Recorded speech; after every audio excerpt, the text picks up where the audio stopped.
What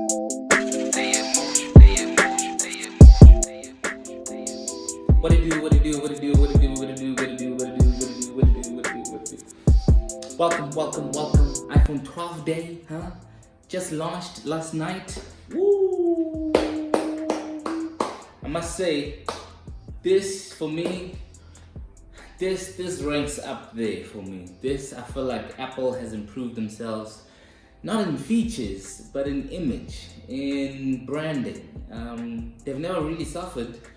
But I generally believe that this launch was more meaningful than it was, let's get you an iPhone type of thing, you know?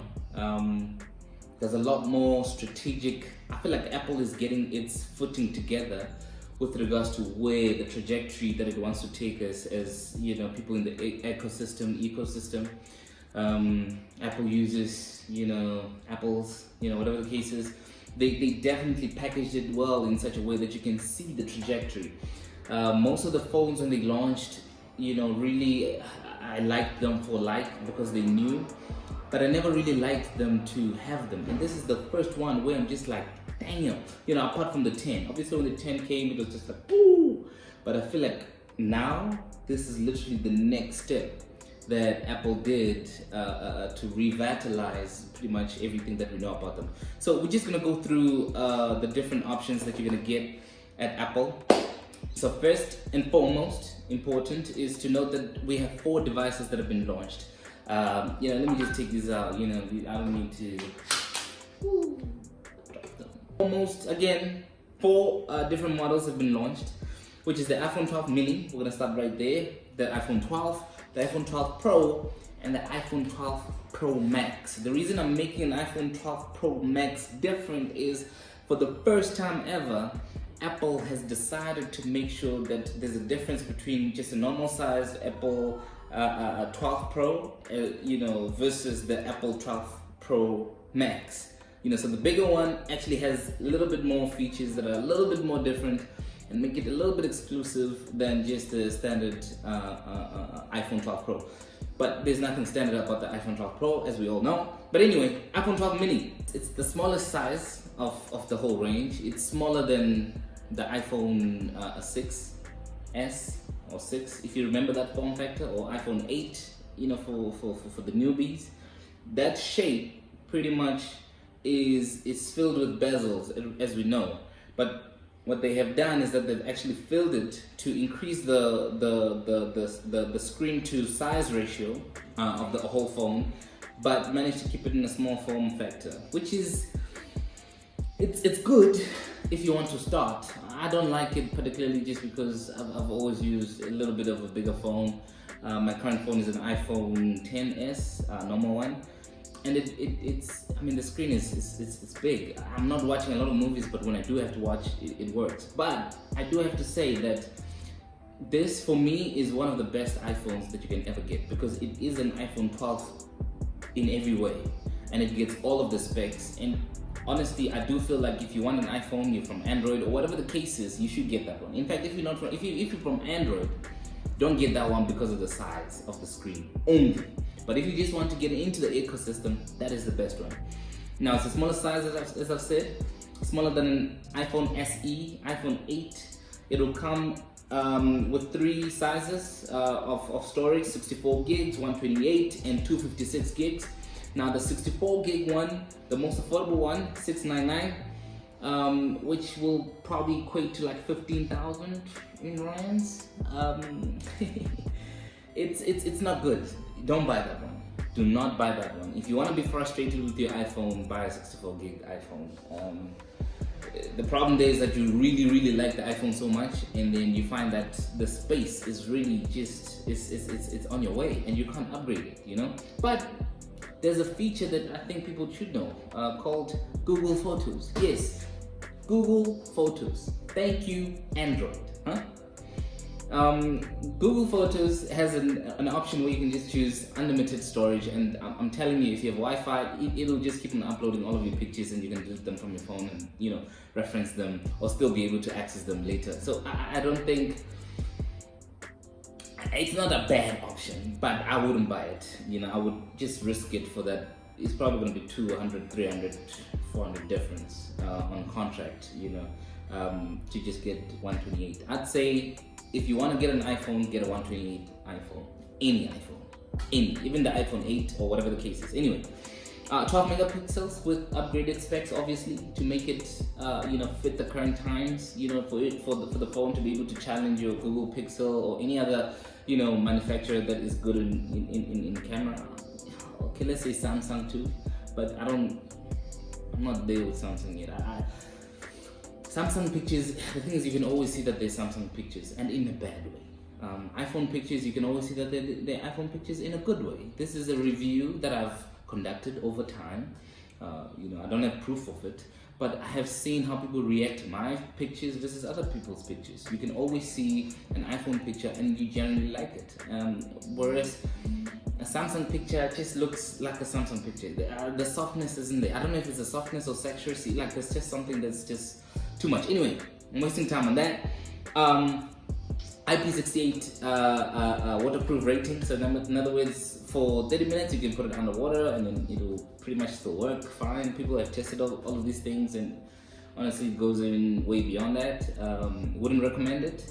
I've done it quite a few times, but I'm scared now. But I think I should still be able to do it. It's not necessarily it's a train smash if your phone gets water, but to be honest, all you have to really do is just make sure that the phone is new, you have a cover that is tight, and just don't drop your phone all the time, because that is exactly what makes the waterproof rating degrade. In fact, it degrades over time naturally, but it degrades also because you drop it. What is waterproof, by the way?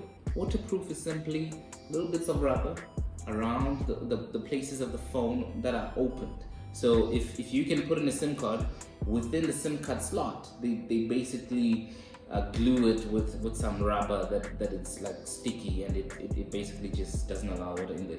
Around the phone, around the cameras, around the mics, or the speakers, all of those things are basically just glued around, and it works out good, but it's not 100% proof. It's 100% proof when the phone is new, but if you put it in and want to get a refund, they're gonna laugh at you. So don't do it. There's nothing. Look, an iPhone is an expensive thing. An iPhone is very, very expensive. I can't just say go put it underwater, because you're gonna lose what, 15, 20,000. Anyway, next thing, MagSafe and 5G. MagSafe is one of the features from way back, man. I think they put it on the 2013, 2014 MacBooks, where your charger would just automatically leave the port of the phone simply because it feels a little bit more force that you're pulling it. This is if you're tripping over it or whatever the case is. So it just basically allows for the device and the cable to not always be attached together just because they're attached. And the reason that is the case is so that you don't break stuff or throw away your expensive premium product. Okay, that's MagSafe. Now it's coming to all iPhone 12. By the way, most of the features you will hear me speak, it's available on the previous feature as well. So an iPhone 12 is a fully flagged. It's a flagship phone, start to bottom. The cheapest one to the most expensive, all of them are flagships. Obviously there's the high end, but pretty much it's all flagship. So MagSafe for the phones, what they're trying to do is make sure that maybe we can do it. Let me show you. So this is an Apple Watch. This is the actual what do you call? This is the charger. So the way the charger works is that there's a magnet that just goes in, and really there's no connecting. It just gets stuck in there, and it really gets stuck. So it's a proper magnet. It sits in there, and that's what really MagSafe is. So what's going to happen is that those devices are pretty much going to be able to do this, to charge easily, just like an Apple Watch does it. And then it's just gonna allow for when you have to disconnect, you won't necessarily have to worry about disconnecting it by mistake, like throwing it out and things like that. So it's a definitely good feature. So it's going to be available on all iPhone 12s and 5G. 5G is just one of those things we've been waiting for on Apple. I feel like the world is still not ready for 5G. I feel like South Africa is 10 years behind 5G, the way I see it. The way I see it, the best time to get an iPhone that has 5G is probably in 10 years time.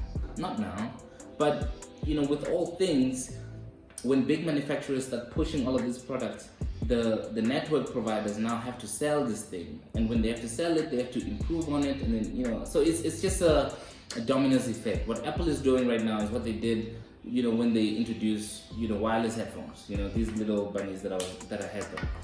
They basically just trying to push the technology forward. Bit of a risky move for people that are buying these phones, because you're paying for something that you're not going to use. 5G, you're not going to use 5G. That much is the truth. You're not going to use 5G. In America, maybe in 5 cities or less at this moment, or at the end of December. So it's a sad thing, to be a customer at this point, because you do have to buy it because of that as well. It's a feature, but you don't need it. That's my personal opinion. You don't need 5G. I don't think rain will, I don't think rain will put you up on it on your phone, simply because you're not gonna have it everywhere. 5G is not everywhere right now. It's a sad thing, but one day we'll get there. All right, cool. Now, I personally think it's too small. This iPhone 12 mini, it's too small in terms of size, but it's the easiest, best value iPhone that you can get. Not phone, iPhone. So get the 128 gig one, and then you'll be good. That's my personal opinion. 128 will probably be reaching 18s there. So also you're gonna be really investing in yourself. It's a lot. But you'll have the proper specs in camera and phone. You'll use it forever, Then comes the normal iPhone 12. Now this is just the standard everything. Now again, it has everything that I just said previously. Everything, everything, except it is a bigger size, which is 6.1-inch display screen, which is perfect, which is beautiful. This is the standard for everyone who has money. Everyone who wants to buy an iPhone, buy this one, honestly. Everyone who has money and wants to buy an iPhone, buy the iPhone 12 only. Why am I saying that? Because apart from all of the features, that size is the perfect size for viewing all of the information that is currently there on the internet, And if we're going to put our phones on the table, it doesn't look too small as well, And I don't know if I need to mention that as well, but I am, because it does happen. You don't want to, look at your phone like a miniature, and knowing that, I'm paying for a lot of money for this thing, but it just looks a little bit, especially next to Samsung, or any other Note, or whatever the case is. Huge ass phones, So I'm just saying, this is the sweet spot. The other one was value for money. This is just a sweet spot. Yeah. You are paying for it, but it's a sweet spot. And also it started at $799, which is just $100, a little bit more than the iPhone 12 mini at 64 gigs, right? The way I also see that is that you have to think about it in a different manner. At some point, you're going to want to have a phone that you want to keep. This is the way I feel with everybody that has a job. So this is definitely one of those phones. So I'm saying, get this one, guys. It has all of the features, perfect camera for sure as well. You're gonna love it. Now this is for everyone that needs to upgrade, also just for goodness sake. Like if you just want to upgrade from iPhone 10. No, if you have an iPhone 10, don't upgrade to any of these devices. If you're an iPhone 8, yes. Any other device, yeah, you can do it. Why? Because the experience is not vastly different. You're probably getting like 10% value, as opposed to 90. So I don't think you should be paying for so much for such little increased value. No, you shouldn't. But if you do have the money and you want to upgrade from any other phone before the iPhone 10, or even if it's a 10, you can get the iPhone 12. It'll give you pretty much everything. Trade-ins are definitely better. I'll probably trade in if I do ever get the iPhone 12. just because the value, just it gets pushed a little bit better, and then you pay a little bit better monthly fees, So let's see how it goes, right? Now, after that, you then get the Max, the actual iPhone, the one that they actually start by designing. I'm kidding, I don't know how this starts, but this is the boss of all of them. Boss Zonky, I called it on WhatsApp. It's starting at $999. I don't know what it is, but this $999 seems to be special for Americans, because when the iPhone 10 started, it started at $999, and everybody was just like, oh, 1,000 rand phone, oh my gosh, Now it's so many years later, and $999 is like the start for these premium smartphones. In fact, Samsung has just gone through the roof. I don't know what else they want to charge us for, but their tablets, those little, Anyway, $999 is not cheap, that's basically 20,000 rand in South Africa. And that's excluding all of the taxes. So it's probably 22,000 rand, I'm saying it's probably around 22. And that's also for the standard one, which is not cool, if you're getting a standard one, which is 128 gig at that price, that's a lot. At that point, you skip the iPhone Pro, the iPhone 12 mini, iPhone 12. Now you get into the Pro, and for 128 is $999. That's a lot, So I'm just saying that if you need to buy it, if you have money, buy it. If you need to buy it, buy it. But for most, you don't have to do it. Don't. The cloud it's not. Don't do it for the cloud. Don't do it for cloud. But if you really want to do it, do it. If you have the money to do it, do it. Now, what do you get from this glorious and magnificent, the iPhone 12 Pro, the big top dog, of everything? You get Dolby Vision Hdr on video recording. Now, I could try and explain it to you, but I think the best thing is to show the video because it's proper. To record in Dolby Vision HDR. To accomplish this, every single frame of 10-bit video runs through our ISP, generating a histogram and allowing iPhone to grade each frame in Dolby Vision live while you're recording. And we can do this at 4K resolution and 60 frames per second. You also get sensor shift technology, which basically stabilizes actual image sensor on the device to improve photo quality. Then you get LiDAR scanners for better low light and other photo modes. LiDAR scanners is a beautiful thing that's coming. What it does is that your eyes, what they do normally is that they're able to position everything by distance. Your eyes do that naturally. Cameras never were able to. Everything on a camera was pretty much a blank space, Now with the introduction of these portrait cameras and what, there needed to be some sort of understanding where's the distance, where's the face of a human being, and where's behind, So all of that, what that does is that it allows you to get obviously the perfect, very blurry photo. Number one. Number two, because it actually blurs out the back and not the actual human being. Even the cutouts, it's able to distinguish between the two because of it can actually send a dot. It can project something and find how far it is and be able to distinguish if it's within the purview of the human being and behind the human being, So it's a generally good technology to use in cameras. I think everybody's going to use it. But yeah, what it does is just gives more depth. It understands the distance so that it can take better pictures, as I've tried to explain. Now, I also wanted to point on the fact that you need to notice how Apple doesn't really care about RAM. Apple has never cared about RAM. Ever. And RAM is one of the most oldest technologies, Is it scary? It is scary. From a tech perspective, when you open a lot of apps, you know for sure what it means in terms of how much apps you can open or how much multitasking you can do. I don't necessarily even think people do as much multitasking as these current systems are able to do. But in a weird case, sometimes you do need, and it happens maybe once a week or twice a week or whatever the case is, where you've opened so many apps and then you need to go back to the other app and you find that, oh no, it's crashed, it's reloading,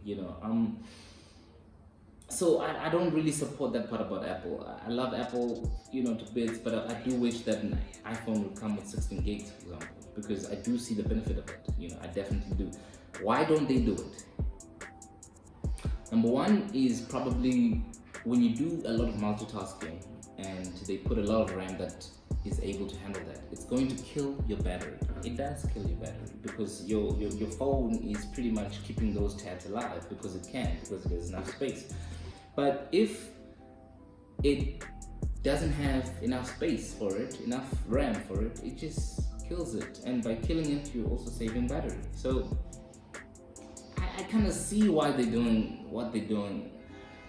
And also, it's just a mind change. If you use the device differently, you'll start to see that, you know what, I don't actually need so much, and honestly, you'll be fine without it too, Definitely believe that it's definitely going to sell a lot more. I see the trajectory of this whole thing just going sky high roof. But yeah, sorry for the long video. It's an iPhone 12, it's 30 minutes. And I just wanted to say thank you guys so much for watching my channel.